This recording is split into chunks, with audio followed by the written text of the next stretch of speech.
Adam Daniels, Santee Fire Department. We're going to go over another training video on our new Stihl saws. We've had these Stihl saws for a little bit now, but we're going to go over training on component identification, how to rehab them, how to adjust the chain, and that kind of stuff. So we'll go over all that stuff, and then we'll have another video that goes over starting procedures. So first off, these are our new Stihl saws. They're the MS 462Cs. We have two styles of these currently in our department. We have these ones without the full wrap handle. If you notice, this one does not have a full wrap handle going all the way around. And then we have one with a full wrap handle. That's important because we'll get into different chains and stuff, but the ones with the full wrap handle use a different chain. So just be heads up on which one you're using, but we only have one of those currently. With this one, the 462C, this is actually an electronically controlled carburetor, so which eliminates the use of a choke. We don't have any kind of choke switch or anything on this like we did on the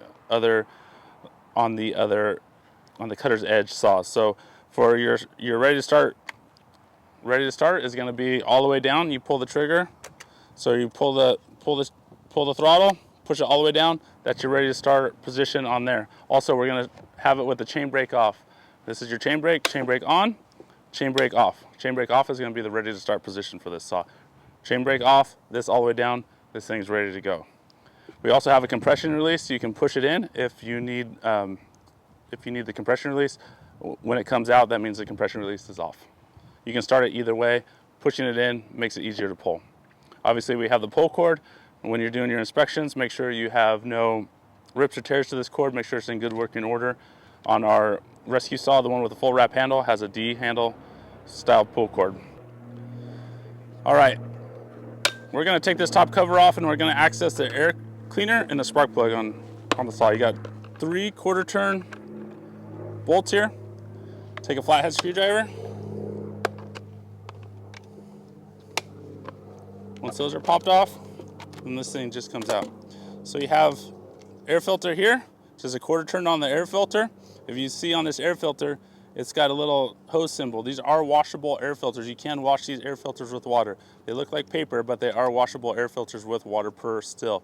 To find out how to wash these air filters, look up the Stihl YouTube on how to wash the air filters, and it'll tell you. Just wash them with water. Here's our electronically controlled carburetor. As you can see, here's our throttle positioner. When we push down this level, it kicks up on that throttle positioner, puts it in the high idle position, and then when we pull the throttle, it releases that throttle positioner on there. Also, in here is going to be our spark plug, so this is how you access your spark plug. When you're cleaning this after operation, you're going to look in here and make sure there's not excessive amounts of dirt and oil built up in between these cooling fins, because then it's not able to cool. If we continue on this side, over here we have our fuel. This is a 1/4 turn fuel valve. Turn it, come off, put it back on. Just be heads up if you're bringing it out of the flammable environment in case of any kind of fuel geyser or anything like that, so you don't catch fire. On this side we have the bar oil, similar to the fuel, same style cap. Every time you fill up the bar oil, make sure this thing's topped off. We come over to this side on this one, we have our bar nuts. This is where in our adjuster for our chain, then obviously our chain and our bar. This saw does not have it, but our rescue saw does. It has a deflector shield on it, so you might see a deflector shield on here. It keeps debris from going into the engine area. And then this is our muffler on this saw. If we look at it underneath here we have our bar oil adjuster right there. So that's how you adjust the bar oil. Turn that to adjust how much bar oil is coming out onto the bar. We have a chain catch here in case that chain throws, then we catch it there. So now we're going to go into how to rehab the saw and how to adjust the chain. So first thing you're going to do, we're going to rehab the saw after every time we use it in training or in a fire. First thing you're going to do, you're going to have your scrunch. The big side of the scrunch is for these nuts here. Take these nuts off, loosen them, break them loose. These nuts stay attached to this plate.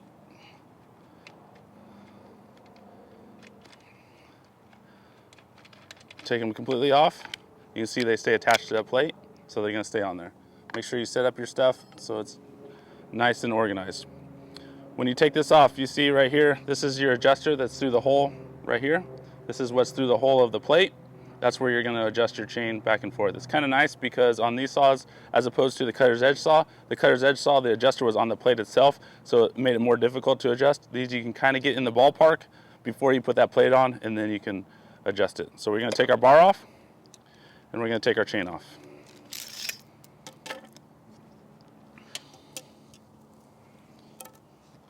So while we're in here, under here, this is where your bar oil comes out behind this plate.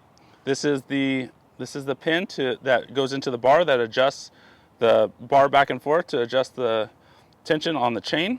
And then this is our 3-shoe centrifugal clutch. Right now, as you see, it spins freely. If we push this chain brake forward, it doesn't spin anymore. This band around the outside is what clamps around that drum. So if you release it, the band's not clamped on. If you tighten it, the band clamps on. So that's how that chain brake works. And then it spins freely. Problem with that band is the clutch will still spin inside that drum. So if you are at full throttle or you're trying to run it, you have a possibility of wearing that clutch out, because there's possibility of it spinning inside the drum with that drum hold solid with the band. So don't try to throttle it up with the chain brake on. All right. So I'm going to show you inside this clutch so you guys can see what's going on in here. We're going to take this C-clip off, or E-clip off, because it looks like an E. So just make sure you're kind of guarding it when you take it off so you don't lose it. So you pop this off in there, put it down. You're going to have this thrust washer on there that holds everything down in there. And then you're going to have your sprocket. If you see this sprocket, it tells you the measurements that correspond with the chain on it. So this one says 3/8 because the chain is 3/8. So make sure you have the right sprocket for the chain. And then this is your drum. So inside your drum, just like a drum brake, it's just a drum that goes around these clutches. So the way these clutches work is when you spin this, by giving it throttle, it spins this area. When it spins this, the centrifugal force acts against these springs and pushes these clutches out against that drum. So if you see right here, it'll push. See how it's pushing out against that spring and pushing out. You can see the gap open up there. It pushes out against that drum and it throws it against that drum. And then once it catches that drum, then the drum acts on that sprocket and the sprocket acts on the chain, and that's how that works. That's why when you tighten this band around the drum, there's potential for this thing to continue to spin and wear out those clutches. So you don't want to do full throttle while you have the chain brake on. So put this on. It also has, if you can see, it also has a oil pinion. It's kind of hard to see on this. See if I can get that. Right down in here, there's an oil pinion. It's a little tiny sliver. That's what throws the bar oil out. That aligns here with this gap right here on the drum. So you got to make sure this thing's always aligned. So you're going to put your roller bearing back on. You're going to put this, and you're going to have it drop in there, and then drop in that oil pinion, and you hear it drop in there right there. And now you know your oiler's working and this thing's seated all the way down. You're going to put your washer back on. Sorry. You put your sprocket back on. Then your washer back on. And then your E-clip. Needle nose. All right, so we're going to go ahead and put this chain back on. We're going to put a new chain back on. Every time you use the chainsaw, what you want to do is you want to take the chain off just hanging on the hook, and your small engines department will inspect it. Like we talked about with this one, inspecting this one, we have some missing cutters on this one, but we can use it to make sure we have the right new chain. So we have the right length. We have a 20-inch and a 25-inch chain, or bar, so we want to use the 20-inch. The chain is for the 20-inch bar, so this one matches the chain that we're taking off, and we want to make sure they have the right rakers. We see these rakers match up, so we know this is a RD3 chain just like the one we're taking off, and it's not the RDR chain. So just make sure you compare them together to make sure you have the right chain. So with that being said, we're going to put the chain back on. So what we do first, every time we use this, every time we change it, we're going to want to flip this bar. So this bar was upside down when we took it off, so we want to flip it and put it right side up. That just gives a good even wear pattern to both sides of the bar, and it makes the bar last longer. We want to make sure the chain's going the right way when we put it on. So the way you know the chain's going the right way is if the raker is leading the cutter on the top edge. So get this thing on there. You can see right here, There's the raker, it's leading the cutter. This thing spins this way, so the raker's leading the cutter on the top edge, so we know it's going the right way. So we're going to put the bar back on with the chain on it, so make sure the hole goes over the adjuster right there. Hold the chain on the bar, get it around the sprocket. Once it's around the sprocket, pull some tension on it. After that, I like to set it on this side. So even if the chain does fall off, it's still in the groove. Now we can take our screwdriver and kind of get close to our adjustment by tightening the adjuster out and tightening that chain up. So you see that chain's coming closer to that bar. We want to make sure it goes into that groove. See it snapped in that groove. We got it tight. We don't want to tighten it all the way down. We got it tight right there. Now what you're going to do, you're going to take your plate. You're going to put your plate back on, making sure the holes line up with the bolts.